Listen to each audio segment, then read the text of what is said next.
Hi there, my name is Candace and I'm 28 years old. I've only just gotten free of a horrible relationship, and today I want to tell you about how I did it and ruined my ex-husband's life in the process. When I first met Harlan, we were both in high school. He was the star football player, and I was just a girl in the crowd. I never thought that he would notice me, but he did. One day, he walked up to me and asked if I wanted to go to the movies. I was so excited. From that day on, we were inseparable. We did everything together, school dances, studying, and just hanging out. After high school, we decided to get married. We were young and in love. I believed we would be happy together. Harlan got a good job at a big company, and I stayed home to take care of our house and later our children. Harlan worked at a big company that sold expensive houses. He was always very busy and stressed out. His job was to convince people to buy these houses, and he made a lot of money doing it. But the more successful he became, the more he changed. At first, everything was perfect. Harlan would come home from work and we would have dinner together and talk about our day. He always made me laugh, and I felt so lucky to have him. Harlan was proud of his job. He liked dressing up in nice suits and going to fancy meetings. He would come home and tell me about the big deals he was working on. But as time went on, his job started to take over his life. He worked long hours and came home late. Sometimes he didn't come home at all. Harlan's job made him very stressed and angry. He started to care more about money and success than about his family. He would get upset over little things and take his anger out on me. He called me a useless stay-at-home mom because I didn't make money like he did. He didn't see how much work it was to take care of our kids and the house. The pressure from his job made him cruel. He stopped being the funny, caring person I fell in love with. Instead, he became cold and mean. He always talked about how important his job was and how hard he worked. He made me feel small and unimportant because I wasn't working outside the home. He stopped talking to me and seemed annoyed when I tried to initiate a conversation with him. I tried to be supportive, but he became distant. He started criticizing me for small things, like if the house wasn't spotless or if dinner wasn't ready on time. I brushed it off, thinking it was just because he was stressed from work. When our first child was born, I hoped it would bring us closer together, and for a while it did. Harlan was happy and proud to be a father, but soon he went back to spending more time at work. I was left to take care of our baby alone. I didn't mind at first because I loved being a mom, but I felt lonely and wished Harlan would be more involved. Over the years, we had another child. I continued to be a stay-at-home mom, taking care of the kids in the house. Harlan's attitude towards me grew colder. The more stressed he got, the worse he treated me. He stopped spending time with me and the kids. Even when he was home, he was on his phone or computer working. We rarely had family dinners or outings anymore. Harlan's temper became shorter and his words became crueler. He always made me feel like I wasn't doing enough. He acted like his job was the only thing that mattered. It hurt me, but I tried to ignore it, hoping things would get better. He blamed me for everything that went wrong in his life, even things that had nothing to do with me. One day he came home looking more stressed than ever. It was pretty late at night and the kids were fast asleep, but Harlan didn't care about that. As soon as he walked in through the door, he yelled at me to bring his dinner. I didn't get upset with him, only because I immediately knew that he had a terrible day at work.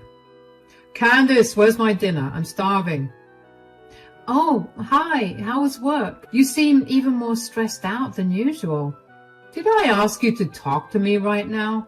I just asked you to bring me my plate of food.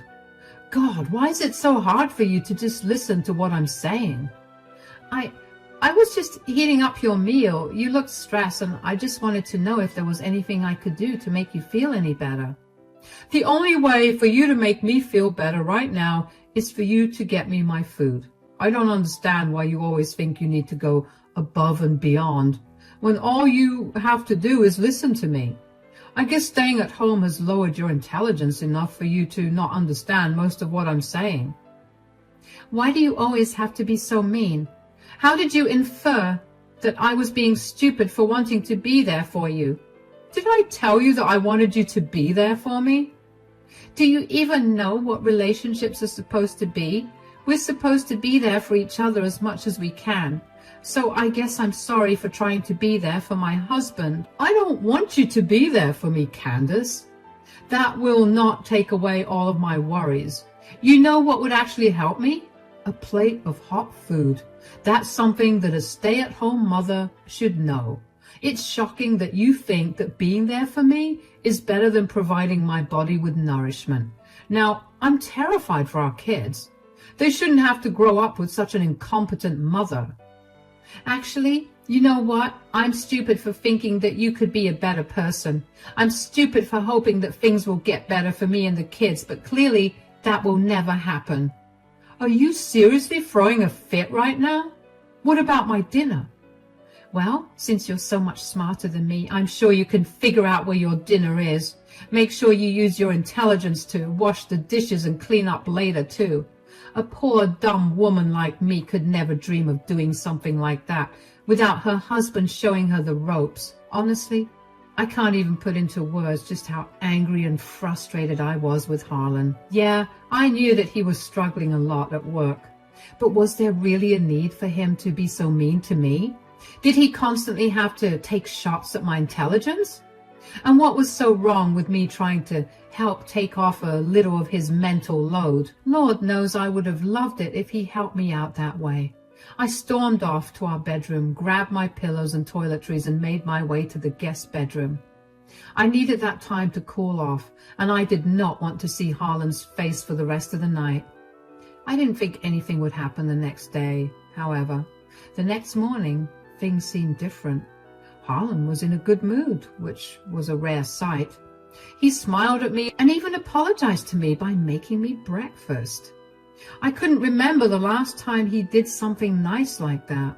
My heart felt a little lighter. I know, after everything that happened last night, it was beyond naive of me to hope that this meant he was starting to see how much I did for our family, or just in general, changing to be a better husband and father.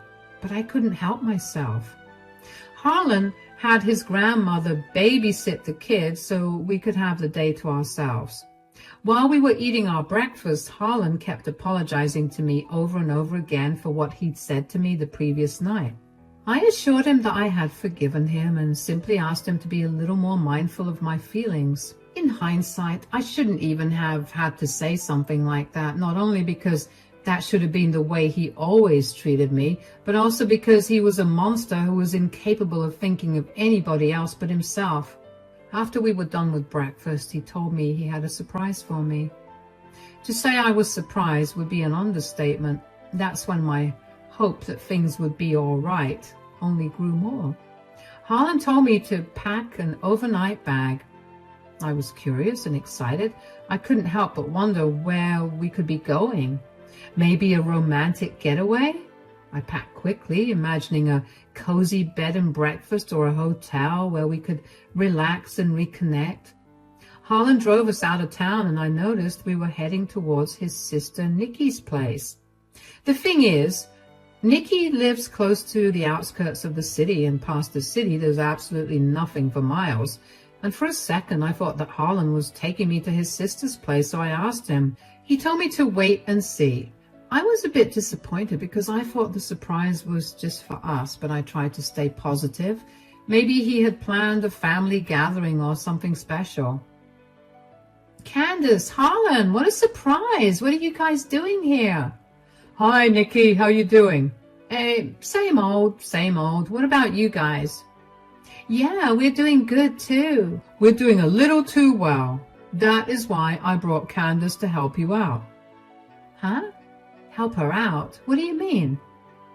Oh, yeah, Candace, you're staying here to take care of Nikki. She needs you. What do you mean? I don't understand.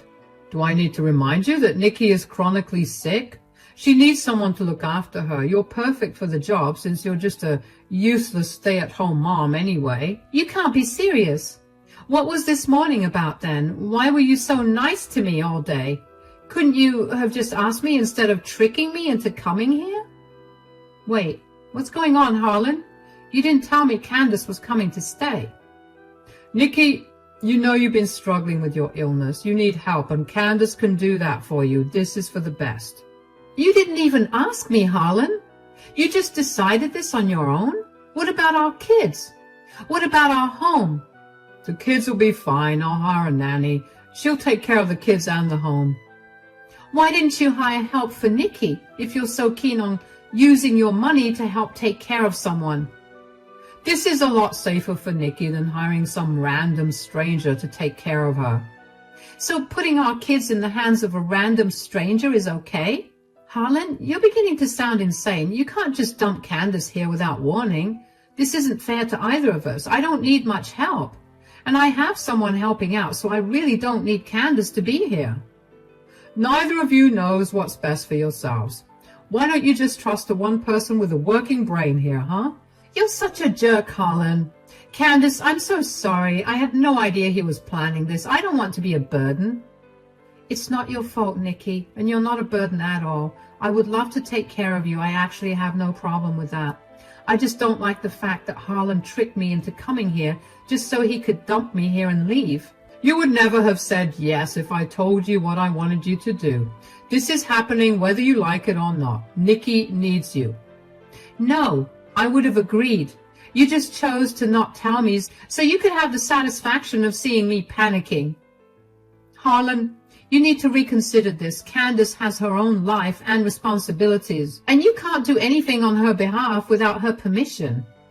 I've made my decision. This is final.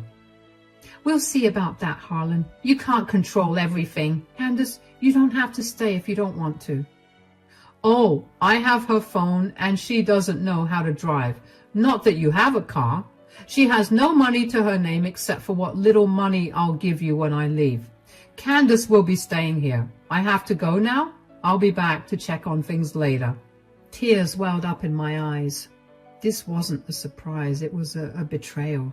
Harlan didn't want to fix things between us. He wanted to get rid of me. He left me there with no way to get back home.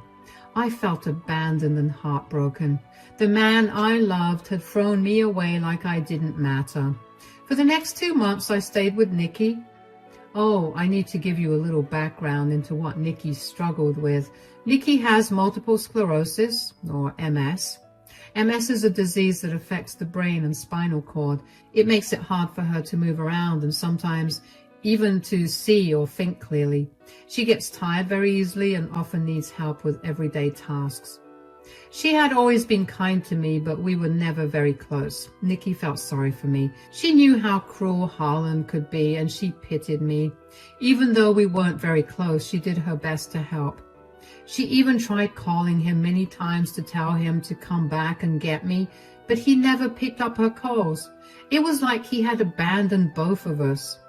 Living with Nikki was tough. She needed a lot of care, and I was already feeling lost and alone. But I did my best to help her. In a way, taking care of Nikki gave me a sense of purpose and kept me from falling apart completely. She appreciated my help, and we started to bond over shared troubles. I have no idea how I managed to stay separated from my kids for so long, but I know that every waking second was torture for me without seeing or hearing from them. The only bigger shock to me was finding out who had been helping Nikki for so long. After about a week of staying with Nikki, a woman showed up at Nikki's place. She looked just like Harlan, but feminine. I immediately knew that it was Nikki's and Harlan's mother, Rebecca. I was way too shocked to speak. I let her into the house and she introduced herself to me. I barely managed to get words out of my mouth as I introduced myself. She realized that I was not in the space to be talking, so she gave me space to come to terms with what I was seeing and caught up with Nikki instead. Harlan never talked about his mother, Rebecca. He always changed the subject or got angry if I asked. I never understood why. He said she left when he was young, but that was all he told me. It seemed like a painful topic, so I stopped asking. But every once in a while, Harlan would slip up and tell me that his mother was a horrible, mean, and abusive person. By contrast, the more I watched Rebecca interact with Nikki, the more I realized that she was kind of caring and nothing like the person Harlan had described. I still didn't feel entirely comfortable with Rebecca from the get-go, but she did make it a point to come once every few days. We gradually began speaking, and one day, while we were having tea, I asked, and she told me everything that had really happened with Harlan, Nikki, and her. Rebecca, can you tell me what happened between you and Harlan? Why did you two stop talking? It's a long and painful story. When Harlan was a teenager, his father began abusing me, and by this time, Nikki had moved out of the house to attend college, so she never witnessed any of the abuse. But my ex-husband would hurt me often, and I was terrified for my life. I wanted to take Harlan and run away, but I had no money and no place to go. Oh, wow. I'm so sorry that you had to go through that. Harlan had never mentioned his father abusing you. Well, when you had only one parent to raise you, I guess you tend to idolize them and forget about all their negative qualities. Yeah, I guess I can see that happening with him. Did you have a job? Did you try to save money? I did. I tried to save money secretly, but it was never enough. One night, things got really bad. Harlan's father hurt me so badly that I thought I might die. I made the hardest decision of my life. I left to find a safe place and promised myself I would come back for Harlan. I told him I loved him and that I would return soon. But Harlan was young and didn't understand. He felt abandoned and betrayed. Oh, Rebecca, that must have been so hard for both of you. It was. I struggled for years. I worked multiple jobs, saving every penny to get a stable home where I could bring Harlan. But by the time I managed to do that, Harlan's father had turned him against me. He apparently did a great job with that. What did he tell Harlan for it to have affected him so much? He told Harlan that I didn't love him and that I left because I didn't care about our family. Harlan believed those lies because he was hurt and angry. That's so unfair. When I finally returned, Harlan refused to see me. He believed his father's stories and didn't want anything to do with me. I tried for years to reconnect with him. I sent letters, made phone calls, and even visited his house. But Harlan shut me out completely. I never stopped loving him, Candace. I did what I thought was best to survive and come back for him. But he will never forgive me, and it breaks my heart every day. I'm so sorry, Rebecca.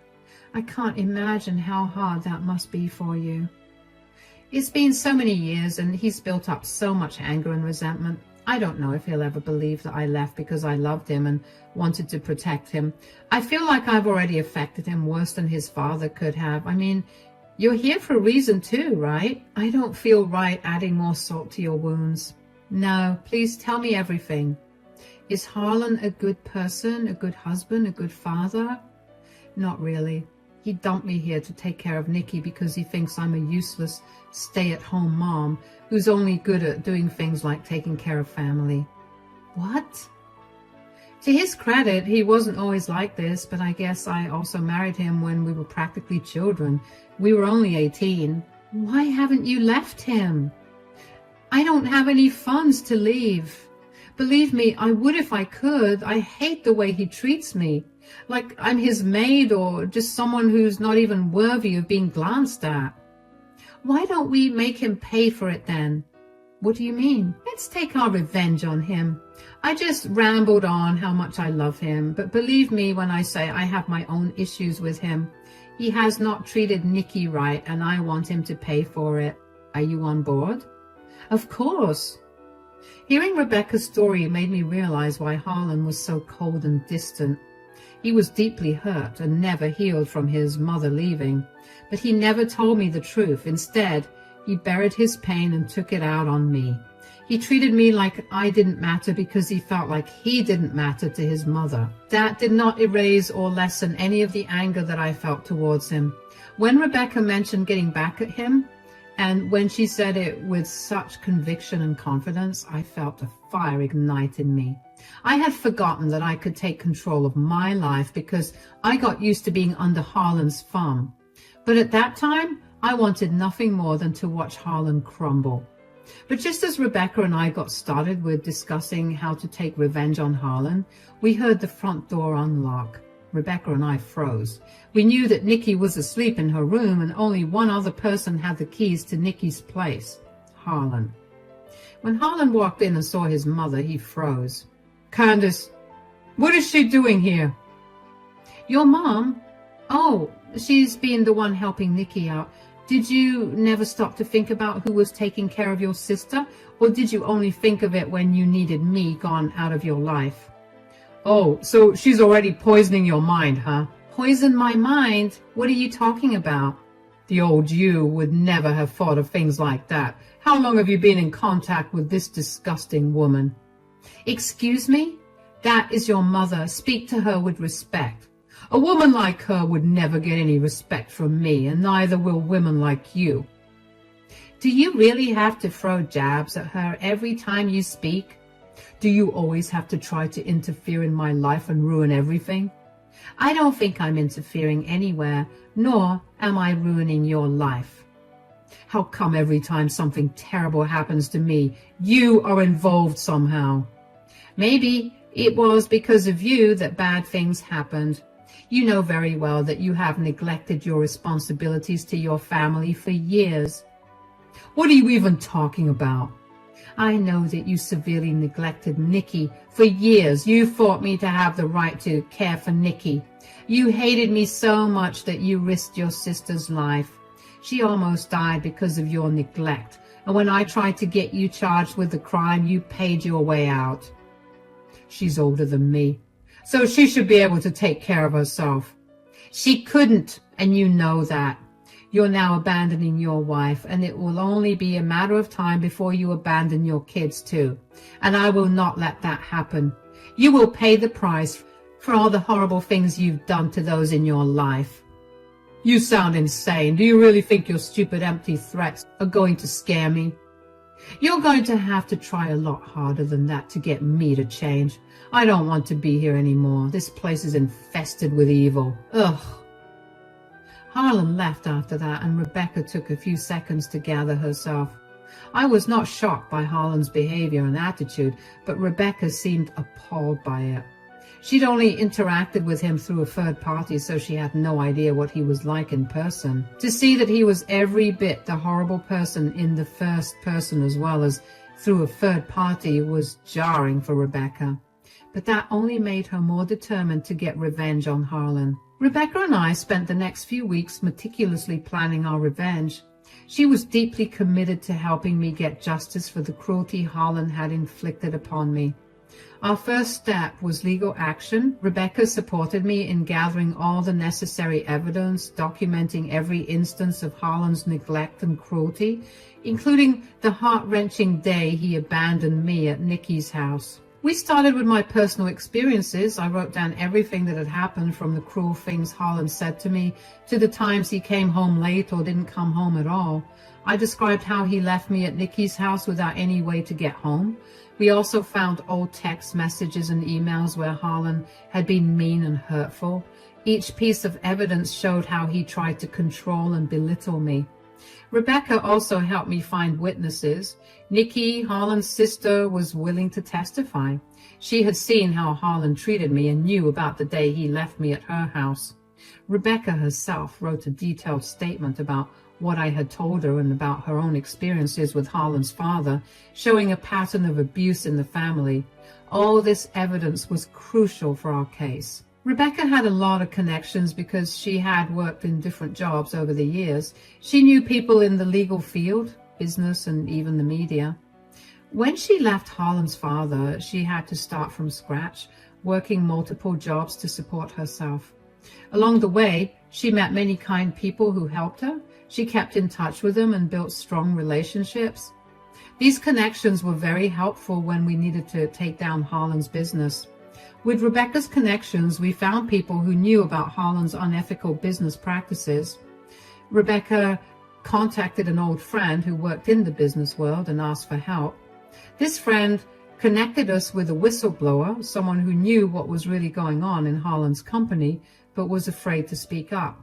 With our encouragement and assurance of legal protection, this person came forward with valuable information. Rebecca's friend also introduced us to a lawyer who specializes in corporate crimes. This lawyer helped us prepare the whistleblower reports. We detailed how Harlan's company was involved in illegal activities like tax evasion and fraud. We submitted these reports to the authorities, who then started a financial investigation. The investigation took some time, but eventually they found enough evidence to charge Harlan's company with multiple crimes. They froze his assets and imposed heavy fines. Harlan's business was crippled and he couldn't recover from the financial loss. Harlan's company was crippled under the weight of legal scrutiny, pushing him towards bankruptcy. There was no escape for him. His financial empire crumbled around him, leaving him destitute and powerless.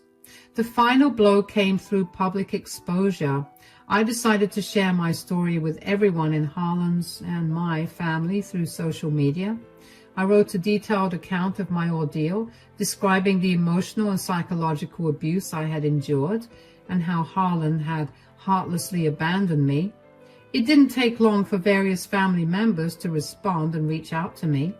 The response was overwhelming. Friends and family were horrified by Harlan's actions and rallied behind me with immense support. Harlan's reputation was irreparably damaged. Nobody wanted to talk to him, and many even called him to chew him out for treating the kids and me horribly. The humiliation that Harlan faced had been way too much for him to even show face. He quietly removed himself from all of our lives, and as far as I know, he's still keeping a low profile. He's barely scraping by each month, and that makes me irrevocably happy. With Harlan out of the picture, I finally started to rebuild my life. I moved back home with Jack and Lily. We found peace and happiness together, free from the constant stress and fear that Harlan had caused. Rebecca continued to be a big part of our lives, offering support and love. She became the grandmother my kids never had. I found joy in the little things again. I started a small business from home, something I had always dreamed of. It was hard work, but it was fulfilling. I also joined a support group for women who had gone through similar experiences, and it helped me heal.